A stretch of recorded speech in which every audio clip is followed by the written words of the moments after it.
बच्चों, आज हम लोग बात करेंगे कक्षा 8 के पहले अध्याय परिमेय संख्याओं के बारे में। हम लोगों ने कक्षा 7 में परिमेय संख्याओं के बारे में पढ़ा है। आइए फिर एक बार जान लेते हैं कि कौन सी परिमेय संख्या होती हैं और कौन सी परिमेय संख्या नहीं होती हैं। जैसे यहाँ पर हम बात करें परिमेय संख्याओं के बारे में, तो परिमेय संख्याएं कौन सी होती हैं?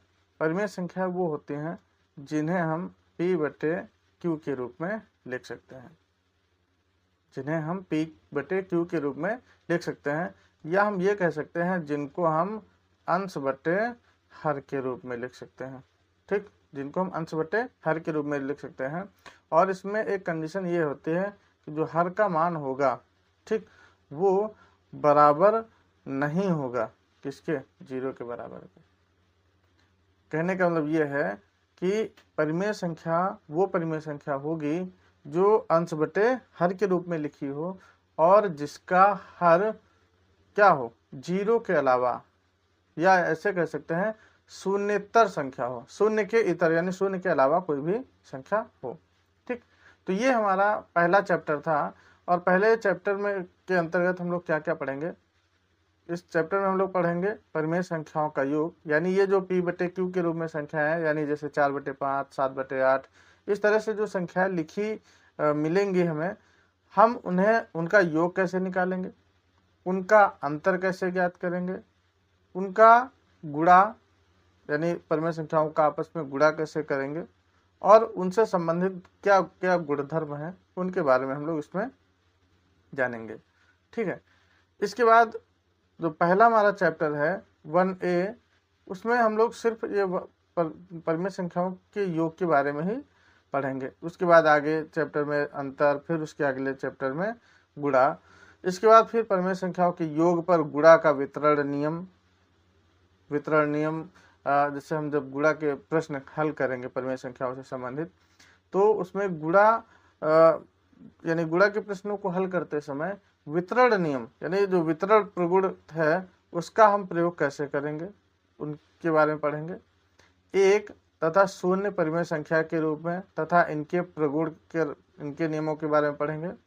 परिमेय संख्या का योगात्मक प्रतिलोम कैसे निकाला जाएगा, गुणात्मक प्रतिलोम कैसे ज्ञात किया जाएगा, वो पढ़ेंगे।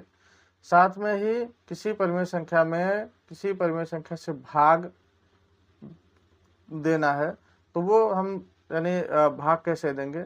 इसके बाद परिमेय संख्याओं का निरपेक्ष मान, उनके मध्य संख्याएं, जैसे 2 परिमेय संख्या दी जाएंगी और 2 परिमेय संख्याओं के बीच कहा जाएगा कि इनके बीच कोई 2 परिमेय संख्या ज्ञात कीजिए या 3 परिमेय संख्या ज्ञात कीजिए, तो वो संख्या कैसे ज्ञात करेंगे। और साथ में परिमेय संख्या व दशमलव संख्या का परस्पर जो रूपांतरण है उसके बारे में हम लोग इस चैप्टर में पढ़ेंगे। ठीक है, आइए इसके बाद हम आगे देखते हैं कि इस चैप्टर यानी 1A जो एक्सरसाइज है उसको शुरू करने से पहले कुछ जो बेसिक सी बातें हैं वो आइए हम लोग इस स्लाइड में देखते हैं। सबसे पहला है जैसे परिमेय संख्याओं पर संक्रियाएं, यानी कुछ बातें जो प्रश्नों को हल करने से पहले हम लोग जब प्रश्नों का योग यानी संख्याओं को जोड़ेंगे तो उनका योग करते समय हमें कुछ बातों का ध्यान रखना है। क्या? जैसे जब हम परिमेय योग कर रहे होंगे तो परिमेय संख्याओं का योग करते समय हमें 2 बातें कौन कौन सी पहले ध्यान देनी है। पहली बात क्या है? जब परिमेय संख्याओं के हर समान हो, यानी जैसे मान लीजिए कोई 2 परिमेय संख्या दे दी गई, जैसे मान लीजिए 5/4 और प्लस एक दूसरी दे दी गई 3/4। ठीक, तो यहाँ पर क्या है? जब परिमेय संख्याओं के हर समान हो, तो जब परिमेय संख्याओं के हर समान होंगे यानी जैसे संख्या यहाँ दिया गया A/B प्लस C/B बराबर में, तो हम क्या करेंगे? जब हर बराबर होंगे तो उनके हर को एक बार लिख दिया जाएगा। हर को क्या किया जाएगा? एक बार लिख दिया जाएगा। और अंश जो होंगे उनको परस्पर जो भी चिन्ह, चाहे ये जैसे हम योग पे बता रहे हैं, अंतर में भी यही होता है, दोनों को आपस में यानी जो भी हर होंगे। अब यहाँ कोई निश्चित नहीं है कि केवल 2 ही परिमेय संख्या हों, यहाँ आप 2, 3, 4, 5 यानी 2 हो या 2 से अधिक हो, ठीक, सब पे ये नियम लागू होगा। कब? जब परिमेय संख्याओं के हर बराबर हो। जैसे मान लीजिए यहाँ हमने लिखा जैसे 5/4 प्लस 3/4, इसी तरह से एक और संख्या लिख देते हैं 7/4। अब यहाँ परिमेय संख्या 2 से ज्यादा भी है, लेकिन ये इसमें है क्या नियम, क्या है कि यदि परिमेय संख्याओं के सबके हर बराबर है तो क्या करेंगे, सबको हम एक बार लिख लेंगे और अंश आपस में जोड़ लेंगे। 5 + 3 + 7, तो जब जोड़ेंगे तो जैसे 5 3 8 और 8 7 15/4, तो हमारा इसका ये हल निकल आया। ठीक, तो ये कब ऐसे हम कब ऐसे कर सकते हैं, जब जो भी परिमेय संख्या दी जाए उनके हर बराबर हो। ठीक, दूसरा, जब परिमेय संख्याओं के हर समान ना हो। पहले हमने कंडीशन क्या बताई, योग करते समय जब परिमेय संख्याओं के हर समान हो। ठीक, दूसरी क्या है, जब परिमेय संख्याओं के हर समान ना हो। अगर हर समान नहीं होंगे तो क्या करेंगे, जैसे यहाँ पे हमने सिर्फ 2 संख्याओं के लिए लिया है। अगर 2 परिमेय संख्या होंगी तो ये नियम तब लगेगा, और अगर 2 से ज्यादा होंगी तब फिर हम लासा लेके हल करेंगे। जैसे 2 संख्या यहाँ पे दी गई है, पहले a/b यानी कोई संख्या दी गई हो परिमेय संख्या, फिर प्लस c/d कोई दूसरी परिमेय संख्या दी गई हो, तो हम ऐसी स्थिति में क्या करेंगे, पहली परिमेय संख्या के अंश को दूसरी परिमेय संख्या के हर से गुणा और पहली परिमेय संख्या के हर का दूसरी परिमेय संख्या के अंश से गुणा करके आपस में दोनों को जोड़ देंगे। जैसे पहली परिमेय संख्या a थी, a लिखा, फिर गुणा करा दिया किससे, दूसरी परिमेय संख्या के हर से d, फिर प्लस पहली परिमेय संख्या का अंश c यानी दूसरी परिमेय संख्या का अंश c, फिर गुणा पहली परिमेय संख्या के हर से। हमने इन दोनों का गुणा करा दिया और गुणा कराने के बाद उन दोनों को आपस में जोड़ देंगे। जो भी योगफल आएगा वो हमारा प्राप्त उत्तर होगा। ठीक, एग्जाम्पल के तौर पे हम जैसे यहाँ पे इसका एग्जाम्पल देख लेते हैं। जैसे एग्जाम्पल के तौर पे हम यहाँ लिख रहे हैं 5/4 + 3/5, ये हमने कोई संख्या लिखी, तो हम सीधा इसका उत्तर कैसे, हर का आपस में गुणा करा लो, 4 का 5 से गुणा, 4 पंचे 20, अंश का पहली संख्या के अंश का दूसरी संख्या के हर से, तो 5 का 5 से गुणा 5 25 प्लस दूसरी संख्या के अंश का पहली संख्या के हर से गुणा, तो 4 3 12। ठीक, दोनों का आपस में 25 12 आपस में जोड़ेंगे तो हो जाएगा 37/20। ठीक, ये हमारा उत्तर आ गया। ये वाला कब नियम लागू होगा, जब आपस में क्रॉस मल्टीप्लाई वाला, ये नियम तब लागू होगा जब क्या हो, 2 परिमेय संख्या हो। यदि 2 से ज्यादा है तो 2 से ज्यादा की स्थिति में तब हम क्या करेंगे, अगर परिमेय संख्या 2 से ज्यादा है तो ऐसी स्थिति में फिर हम उनका लासा लेंगे और लासा लेने के बाद तब फिर हम उन्हें हल करेंगे। जैसे एग्जाम्पल के तौर पे यहाँ देखते हैं, जैसे लिखा हो 5/4 + 3/5 + 1 यहाँ पे लिख दिया हमने 3। ठीक, यहाँ पे 3 परिमेय संख्या दी गई हैं और तीनों परिमेय संख्याओं के हर अलग अलग हैं। ठीक, तो जब ऐसी स्थिति दी जाए तो ऐसी स्थिति में हम क्या करेंगे, जो भी परिमेय संख्या दी गई हैं उनके जो हर हैं उन हरों का क्या करेंगे, लासा निकाल लेंगे। जैसे यहाँ 4 5 और 3, तो हम यहाँ लिख देंगे 4, 5 व 3 का लासा। लासा मतलब लघुत्तम समापवर्तक, और ये तो पता ही होगा कैसे, यानी 4 5 और 3 ऐसे काट काट के जैसे हम लोग निकालते थे गुणनखंड कर विधि द्वारा, तो हल कर लेंगे। तो 2 दूना 4, 5 कटेगा ना, ऐसे नोट कर लेंगे, फिर 3, फिर 2 से डिवाइड करेंगे तो ये आ जाएगा कितना, 2 से डिवाइड करेंगे तो 2 1 कम 2, फिर ये 5 नहीं कटेगा, ऐसे नोट कर लेंगे, और यहाँ पे ये कितना 3। अब इसके बाद छोटी संख्या के लिए 3 से डिवाइड करेंगे तो ये 1 5 और 3 1 आ जाएगा। फिर यहाँ इसके बाद में 5 से कर लेंगे, काटेंगे, तो जब 5 से काटेंगे तो 5 से काटने पर क्या आ जाएगा, 1 1 1। ठीक, तो इसके गुणनखंड क्या है, 2 का 2 से गुणा 4, फिर 4 का 3 से गुणा, यानी इस 2 का इस 2 से गुणा, ठीक, 2 दूना 4, फिर इस 4, ये जो 4 आया उसका गुणा इससे, तो 4 तिया 12, फिर 12 का 5 से गुणा, 12 पंचे 60, तो इनका लासा कितना आ गया, 4 5 और 3 का लासा 60। तो अब हम इसी से, यानी लासा कितना आया 60, तो हम क्या करेंगे, ये जो परिमेय संख्या थी, इन परिमेय संख्याओं के हर को हम 60 के बराबर करेंगे, यानी लासा के बराबर करेंगे। अब इसके लिए क्या करेंगे, तो हम क्या करेंगे, जो पहली परिमेय संख्या दी गई थी उसको लिखेंगे। अब यहाँ पे जो पहली परिमेय संख्या लिखी है, हर इसका देखेंगे कितना है 4, तो 4 से हम इस लासा, यानी जितना लासा है उसको भाग देंगे, यानी पहले जो संख्या परिमेय संख्या है उसके हर से हम लासा को भाग देंगे। लासा को जो भाग देंगे तो कितना आएगा, देखो 60 को 4 से भाग देंगे तो कितने 15 बार जाएगा, तो 15 जितने बार जाए उसका गुणा नीचे यानी हर में, और उसी का गुणा अंश में करा देंगे। फिर आगे चिन्ह क्या लगा है, वो चिन्ह लगा दो, प्लस अगली परिमेय संख्या लिख लेंगे 3/5।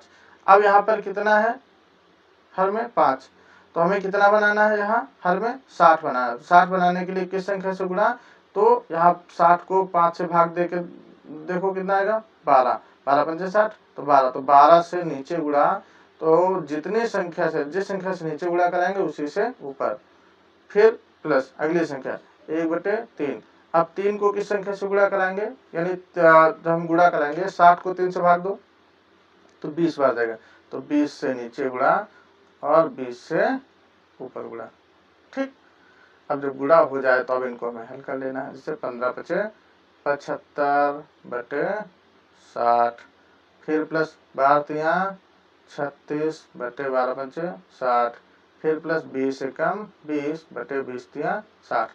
अब ये क्या हो गया, इन सबके हर बराबर हो गए, और जब हर बराबर हो जाते हैं तो हमने बताया था फिर वही पहला नियम, क्या करेंगे, सबका हर एक बार लिख के अंशों को आपस में जोड़ लेंगे, तो 75 प्लस 36 और प्लस का 20, ठीक। अब जब जोड़ लेंगे तो जोड़ लेंगे कितना आ जाएगा, जैसे 5 और 6 11 का 1, हासिल कितना आया 1, तो 7 3 10 दोबारा और 1 13 और बटे 60, ये हमारा उत्तर, ठीक। तो हमने क्या किया, हमने ये किया कि यदि हर बराबर नहीं थे तो उन हरों का लासा यानी हरों का लासा ले लिया, जितना लासा आया हर परिमेय संख्या के हर को हम लासा के बराबर करेंगे, और उसके लिए क्या करेंगे, लासा को हर से भाग देंगे, जितना भागफल आएगा उसी से उस परिमेय संख्या के अंश और हर दोनों में गुणा कराएंगे। गुणा कराएंगे यानी जितनी भी परिमेय संख्या होंगी सब में ऐसे वही प्रक्रिया कि हर से भाग, और जो भागफल आएगा उसी से अंश और हर में गुणा, और जब गुणा कराएंगे तो उससे क्या होगा, हमारे परिमेय संख्याओं के हर बराबर हो जाएंगे, और जब हर बराबर हो जाएंगे तो हर को एक बार लिख के सभी संख्याओं के अंश को आपस में जोड़ लेंगे, तो हमारा इस तरह से जो भी जोड़ने के बाद प्राप्त होगा वो उसका सरल उत्तर प्राप्त होगा, ठीक। तो इस तरह से हम किसी भी परिमेय संख्या को आसानी से जोड़ सकते हैं, चाहे 2 अंक की परिमेय संख्या हो या मतलब कि 2 परिमेय संख्या हो या 2 से अधिक परिमेय संख्याओं को जोड़ना हो, ठीक। अब कुछ महत्वपूर्ण बिंदु ध्यान देंगे, जैसे जब हम परिमेय संख्याओं को जोड़ रहे होते हैं तो परिमेय संख्याओं को जोड़ते समय हमें कोई ये जरूरी नहीं है कि सिर्फ वो प्लस की ही संख्याएं मिले, हो सकता है पहली परिमेय संख्या ऋण की हो, दूसरी धन की हो, या हो सकता है कि बाहर चिन्ह प्लस का लगा हो, अंदर माइनस का लगा हो, तो इस तरह से विपरीत चिन्ह यानी समान चिन्ह भी लगे हो सकते हैं या विपरीत चिन्ह भी लगे हो सकते हैं। तो जब चिन्ह लगे होंगे तो इन चिन्हों का हम गुणा कैसे कराएंगे, यानी चिन्ह जब लगे होंगे तो उनको कैसे हल करते हैं, तो उनके लिए क्या सबसे आसान तरीका क्या है, समान चिन्हों का गुणा सदैव धनात्मक होता है, समान चिन्हों का गुणा सदैव धनात्मक होता है। जैसे मान लीजिए पहली संख्या प्लस की लिखी है, ठीक, फिर दूसरी संख्या भी प्लस की है, पहली संख्या प्लस की है और दूसरी संख्या भी प्लस की है, तो ऐसी स्थिति में उसका जो गुणनफल आएगा वो भी प्लस का ही आएगा। आई बात समझ? यानी अगर समान चिन्ह यानी प्लस प्लस है तो उसका जो गुणनफल आएगा वो प्लस ही आएगा। दूसरा, समान में क्या, यदि पहली संख्या ऋण की है और उसका गुणा भी ऋण की संख्या से ही कराया जा रहा है, तो ऐसी स्थिति में जो उसका प्राप्त उत्तर होगा यानी जो हल आएगा वो धनात्मक आएगा। यानी चिन्ह समान है, अगर चिन्ह समान होंगे तो उनका गुणा धन, और यदि चिन्ह असमान है, जैसे यहाँ पे अगला है पॉइंट, विपरीत चिन्हों का गुणा सदैव कैसा होता है, ऋणात्मक होता है। अब इसमें ऋणात्मक में क्या, जैसे यहाँ पर पहली संख्या हमने ले ली ऋण की, फिर उसका गुणा करा रहे हैं ऋण की संख्या से, तो यदि ऋण की धन की संख्या का ऋण की संख्या से गुणा होगा तो उसका जो उत्तर मिलेगा वो ऋण का ही, यानी जो संख्या प्राप्त होगी वो ऋणात्मक ही प्राप्त होगी। दूसरा, यदि मान लीजिए पहली संख्या ऋण की है और दूसरी संख्या धन की है, तो उसका जो हल प्राप्त होगा वो ऋणात्मक प्राप्त होगा। कहने का मतलब क्या, यहाँ इन दोनों बातों से क्या स्पष्ट हुआ कि यदि समान चिन्ह है तो गुणा सदैव धन होगा, और यदि असमान चिन्ह है तो गुणा सदैव ऋण होगा। अब इन्हें हम एक प्रश्न के द्वारा देखते हैं। जैसे मान लीजिए बाहर माइनस का चिन्ह लगा है और अंदर ये ऐसे -5 लिखा है, तो इसका जो प्राप्त उत्तर होगा, यानी ये भी माइनस का चिन्ह, ये भी माइनस का चिन्ह, और यदि दो चिन्हों के बीच में ब्रैकेट का चिन्ह लगा हो, ब्रैकेट लगा हो, तो इसका मतलब क्या होगा, उन चिन्हों के बीच में आपस में गुणा का चिन्ह लगा हुआ है। ठीक, तो ऐसी स्थिति में इन दोनों का हम गुणा कराएंगे तो समान चिन्ह हो गए, और समान चिन्हों का गुणा सदैव कैसा होता है, प्लस।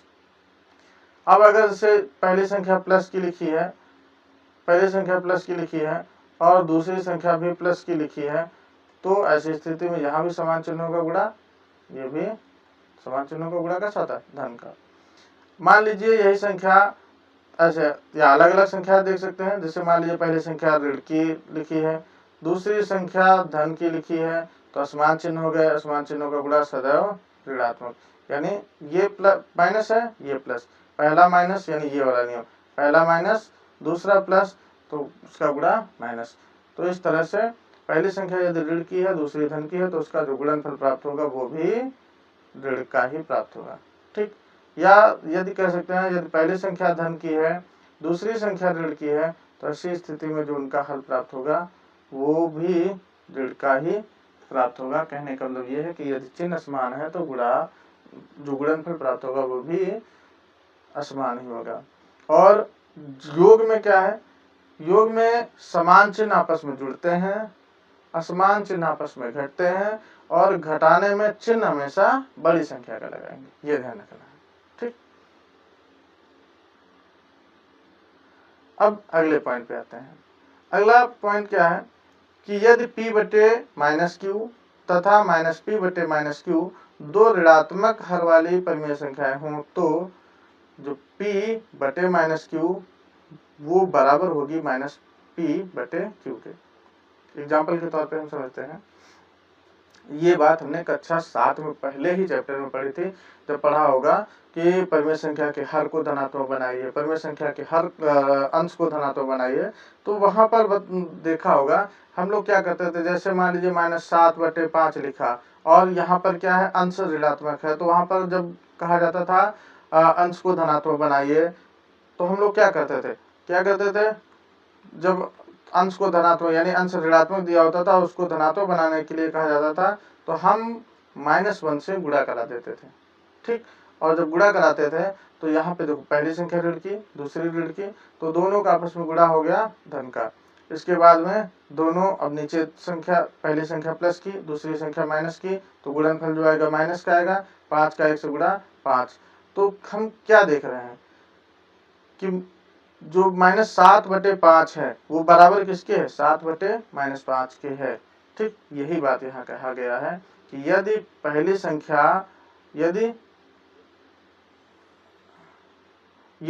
संख्या यानी अंश, जैसे मान लीजिए ऋण का है और हर धन का है, तो वो बराबर होगा धन के अंश और हर के ऋण के बराबर, यानी यदि संख्याएं समान है, वही संख्याएं हैं, तो ऐसी स्थिति में यानी हम अंश का चिन्ह हर में अपने आप हम शिफ्ट कर सकते हैं। और ये होता कैसे है, -1 से गुणा करने के बाद।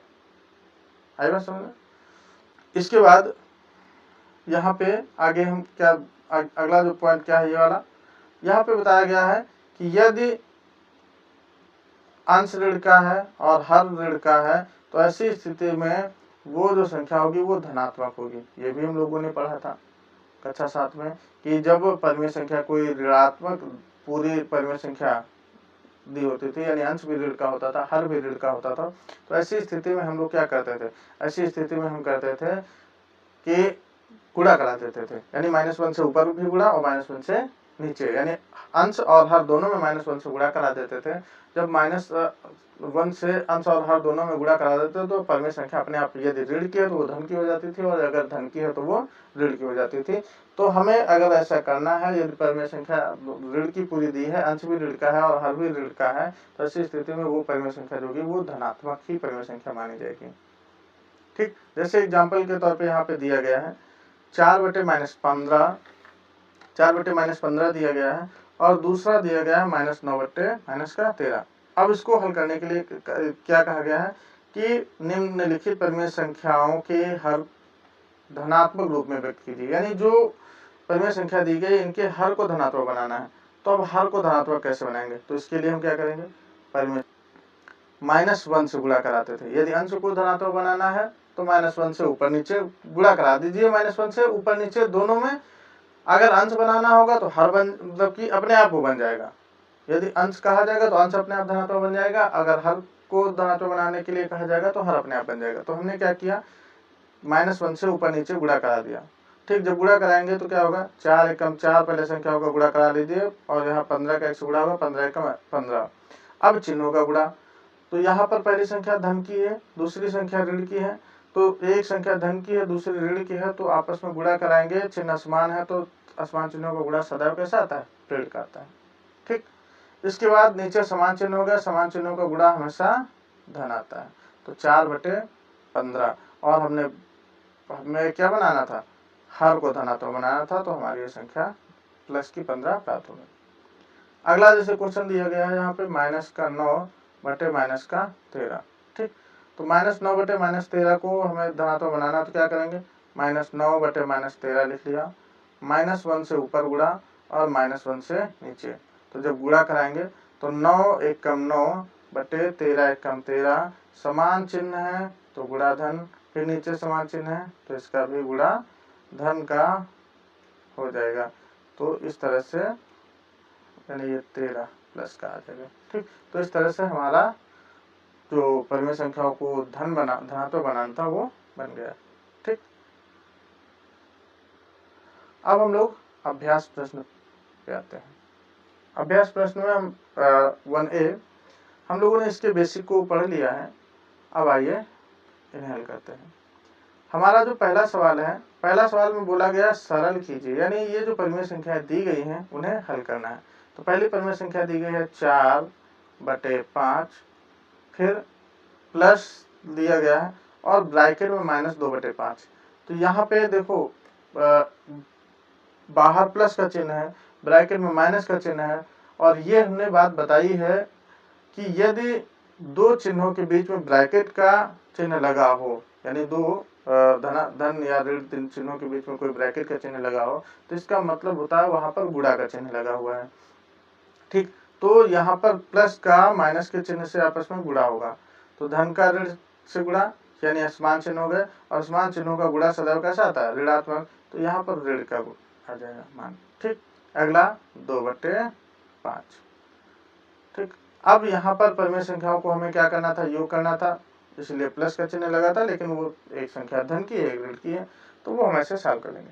अब यहाँ पर हम क्या देख रहे हैं, हमने बताया था चाहे योग करना हो या अंतर करना हो, हर को देखेंगे, क्या परिमेय संख्याओं के हर बराबर है। तो यहाँ पर हम क्या देख रहे हैं, दोनों परिमेय संख्याओं के हर बराबर हैं। तो यदि दोनों परिमेय संख्याओं के हर बराबर हों तो ऐसी स्थिति में हरों को हम एक बार लिख लेते हैं, और अंश जो जैसे दिए गए हैं, तो जैसे यहाँ पे दिया गया है 4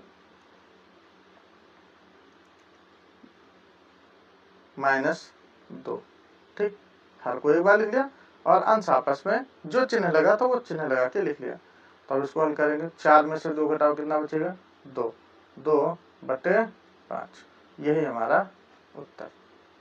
ठीक, अगला इधर वाला दूसरा सवाल देखते हैं। लिखा है -4/-5, तो -4/-5 को पहले हल करेंगे।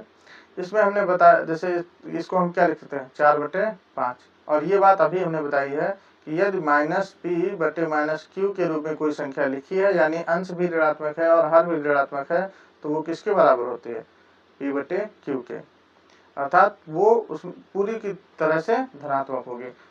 ठीक, तो -4/-5 है, तो ये संख्या कैसी है, धनात्मक संख्या है, तो ये आ जाएगा 4/5। ठीक, फिर अगला यहाँ पे ये चिन्ह, इसका गुणा हम अंश से भी करा सकते हैं, इसका गुणा हम हर वाली संख्या से भी, यानी अंत हर में अगर कोई चिन्ह है तो उससे भी करा सकते हैं। या इसके लिए भी नियम हमने बताया था क्या, कि यदि कोई संख्या जैसे p/-q लिखी है तो वो बराबर होती है -p/q के, ये भी बताया था।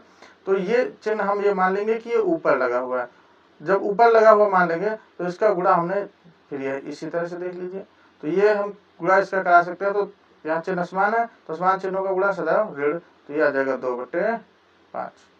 ठीक, तो इसको हल करेंगे, तो जब हल करेंगे कितना आ जाएगा 4/5, हर समान है एक बार लिख लेंगे, और अंश आपस में जो चिन्ह लगा वो लगा के लिख लेंगे। अब दोनों असमान चिन्ह है तो असमान चिन्ह आपस में घट जाते हैं, तो 4 में से 2 घटा 2/5, इस तरह से ये वाला हमारा उत्तर प्राप्त हो गया। ठीक, अगला जो क्वेश्चन दिया गया है, ये भी दोनों जो थे तो उन्हें हमें ऐसे हल करना था। अब यहाँ पे जो अगला जो प्रश्न दिया गया है उन्हें हमें हल करना है संख्या रेखा की सहायता से। संख्या रेखा की सहायता से भी आसानी से हम हल कर सकते हैं किसी भी परिमेय संख्या को। इसके लिए हमें क्या करना पड़ेगा, हमें सबसे पहले देखना है हर समान है या असमान है। तो यहाँ पर हम क्या देख रहे हैं, पहली संख्या लिखी है 3/4, फिर प्लस -3/2, यानी हर समान नहीं है। तो जब हर समान है तो क्या करेंगे, हम हर समान करेंगे। तो इसके लिए चलो देखते हैं, लिखा 3/4, फिर आगे धन और ऋण यानी असमान चिन्ह है, तो असमान चिन्हों का गुणा सदैव ऋणात्मक होता है, तो आ जाएगा ऋण 3/2।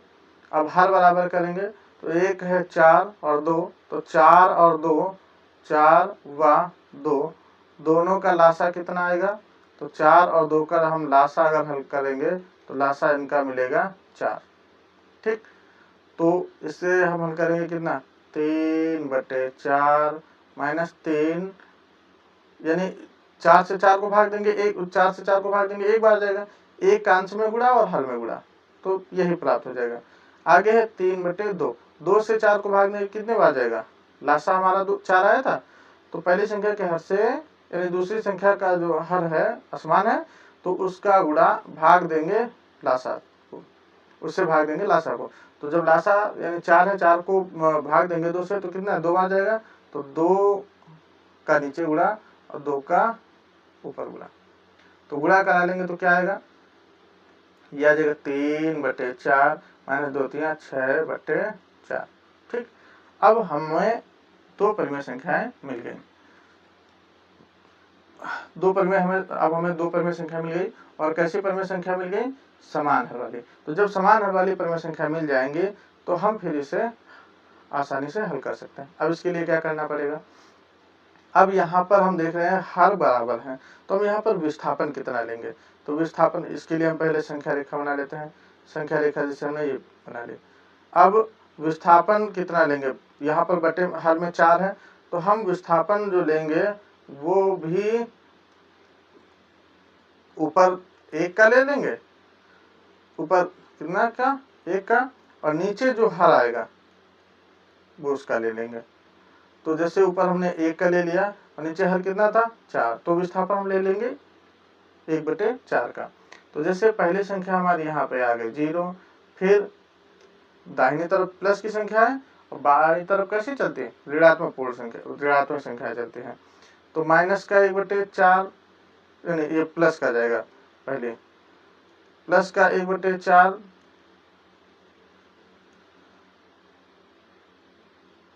दूसरी, फिर 2/4, फिर 3/4, फिर 4/4, फिर 5/4, इस तरह से।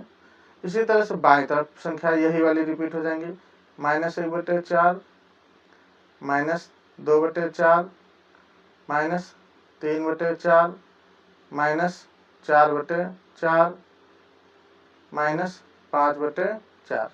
अब हमें योग करना था, तो यहाँ पे हम सबसे पहले देखेंगे, हम जो प्लस की संख्याएं हैं वो हम दाईं ओर जाएंगे, यानी इस दिशा में हम प्लस के ले जाएंगे और इस दिशा में कैसे ले जाएंगे संख्या, ऋणात्मक संख्या ले जाएंगे।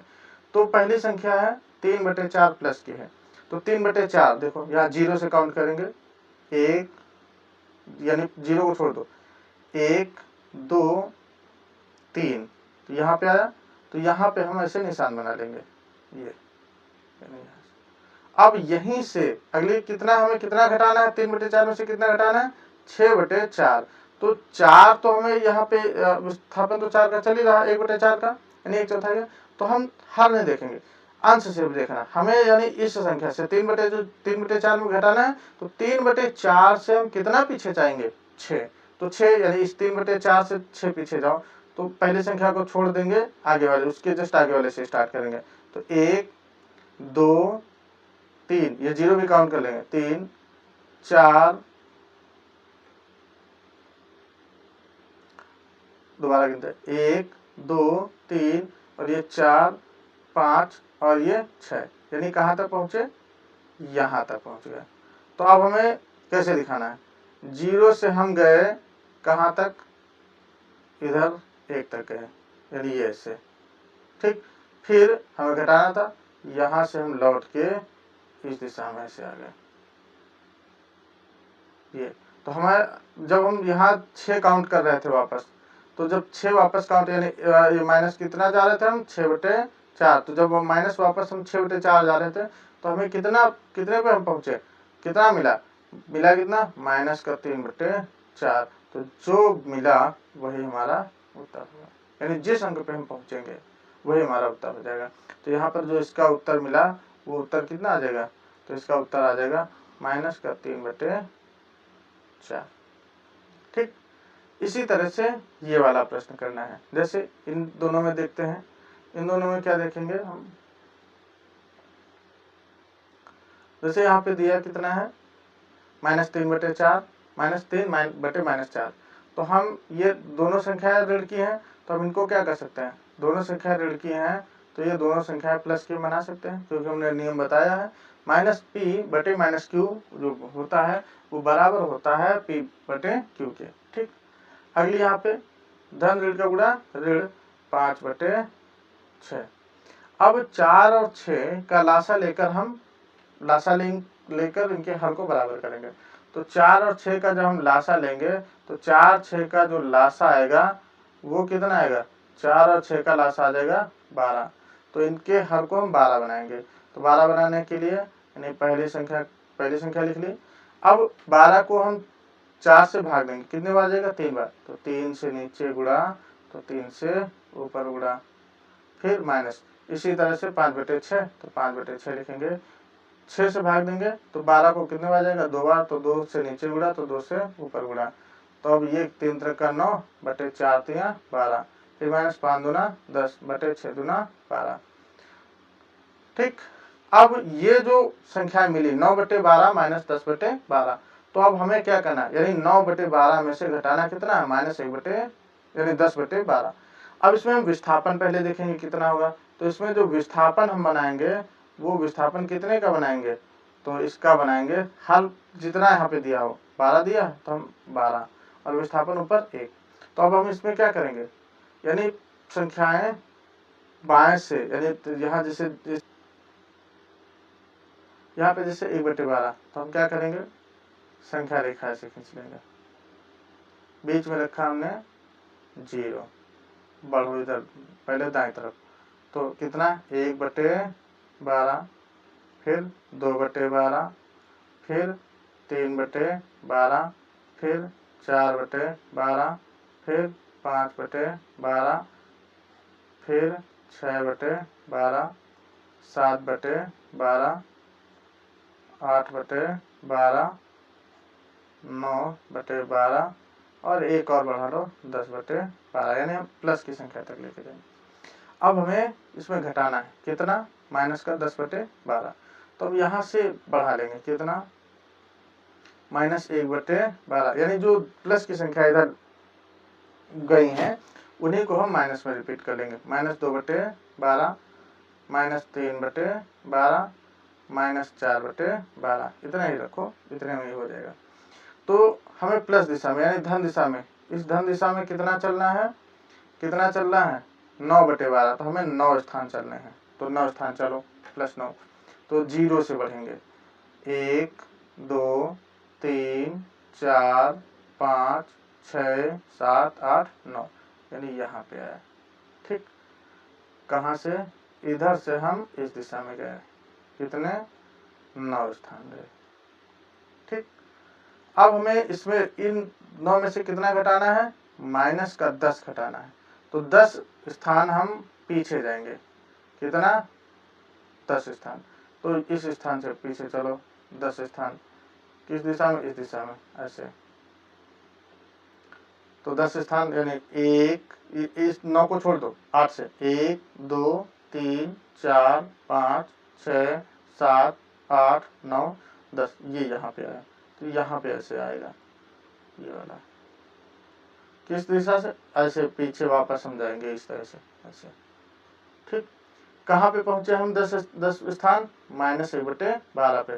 तो हमारा जो उत्तर मिलेगा, उत्तर कितना मिलेगा, तो इसका उत्तर जिस स्थान पे हम पहुंचेंगे वही हमारा उत्तर होगा। तो -1/12, यही हमारा उत्तर हो गया। ठीक, आइए अगले नंबर पे चलते हैं। अगला नंबर प्रश्न है, हर का लासा लेकर सरल कीजिए। वैसे हमने ये बता दिया है, फिर भी देख लेते हैं। प्रश्न है 5/12 प्लस और अगली संख्या माइनस की है, तो ब्रैकेट खोलेंगे, तो धन ऋण का गुणा ऋण 7/16। और हमने बताया था, अब यहाँ पे हम क्या देख रहे हैं, पहले ये चेक कर लो हर बराबर है या नहीं। तो यहाँ पे हम क्या देख रहे हैं, दोनों संख्याओं के हर अलग अलग हैं। तो हम क्या करेंगे, 12 व 16 का लासा। ठीक, लासा मतलब है एलसीएम। ठीक, तो लासा हम जब निकालेंगे तो 12 और 16 का जो हमें लासा मिलेगा वो मिलेगा 48। ठीक, 12 और 16 का लासा कितना मिलेगा, 48। तो अब हम क्या करेंगे, इन परमेय संख्याओं के हर को 48 में बनाना है। तो पहले संख्या लिखेंगे 5/12।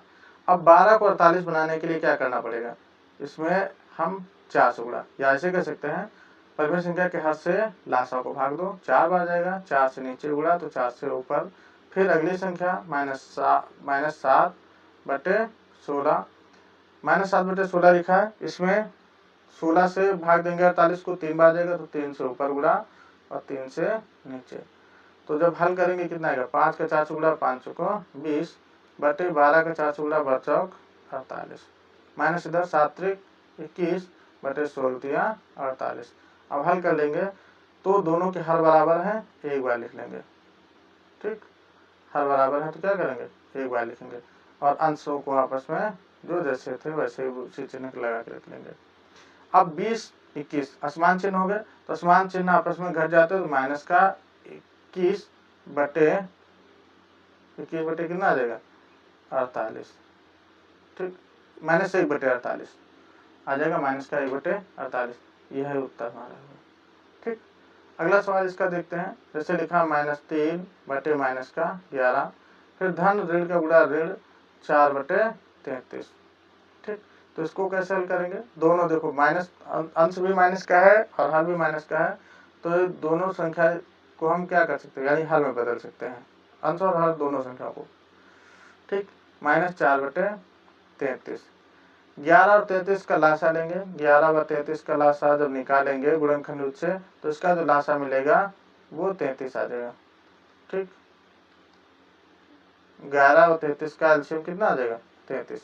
तो अब हर हमें 33 बनाना है प्रति संख्या का, तो 3/11, 11 से 33 को भाग देंगे, 3 बार जाएगा, तो हर को 3 से गुणा, अंश को 3 से भी गुणा, फिर माइनस 4/33, इसमें 1 से गुणा कर सकते हैं, तो ये कितना 3 तक का 9/11 फिर माइनस 4 एकम 4/33। अब दोनों के हर बराबर हैं, एक बार लिख लो और अंश आपस में ऐसे ही घटा लेंगे, तो घटाएंगे कितना 9 में 4 घटा कितना बचा 5/33। ठीक, तो इस तरह से ये हमारे प्रश्न ऐसे हो जाएंगे। अब आगे यहाँ पे 4 नंबर दिया गया है 2, फिर यहाँ पे अब प्लस का चिन्ह है, तो प्लस को हम क्या कर और अंदर माइनस का, तो गुणा कराएंगे, तो धन ऋण का गुणा कितना आ जाएगा ऋण, तो ऋण 11/9। अब इसके हर में कुछ नहीं है, तो जब हर में कुछ नहीं लिखा तो हम क्या मान सकते हैं 1। ठीक, अब 1 और 9 का लासा लेंगे, तो 1 और 9 का लासा लेंगे, तो 1 और 9 का लासा कितना आ जाएगा 1 व 9 का लासा, तो 1 और 9 का लासा कितना आ जाएगा 9। ठीक, तो पहली संख्या का जो हर 1 था, 1 से जो लासा 9 आया, 9 को भाग देंगे कितने बार जाएगा 9 बार, तो 9 का हर में गुणा, 9 का अंश में भी गुणा, फिर यहाँ पे माइनस चिन्ह लगा था, माइनस लगा लेंगे। दूसरी संख्या लिखा 11/9, तो 9 से 9 को भाग देंगे, एक बार जाएगा, 1 ऊपर गुणा और 1 से नीचे, तो इसी तरह से इनका गुणा करा लो। तो 9 का 2 से गुणा 9 दूना 18/9 एकम 9 माइनस 11 एकम 11/9 एकम 9, तो अब हर बराबर है, एक बार लिख लेंगे, अंश आपस में घटा लेंगे, तो 18 में से 11 घटाओ कितना बचेगा 7/9, यही हमारा उत्तर। ठीक, इसी तरह से अगला जो लास्ट वाला जो प्रश्न है, ये अब तुम लोग खुद करोगे। ठीक, तो आज के लिए बस इतना है, धन्यवाद।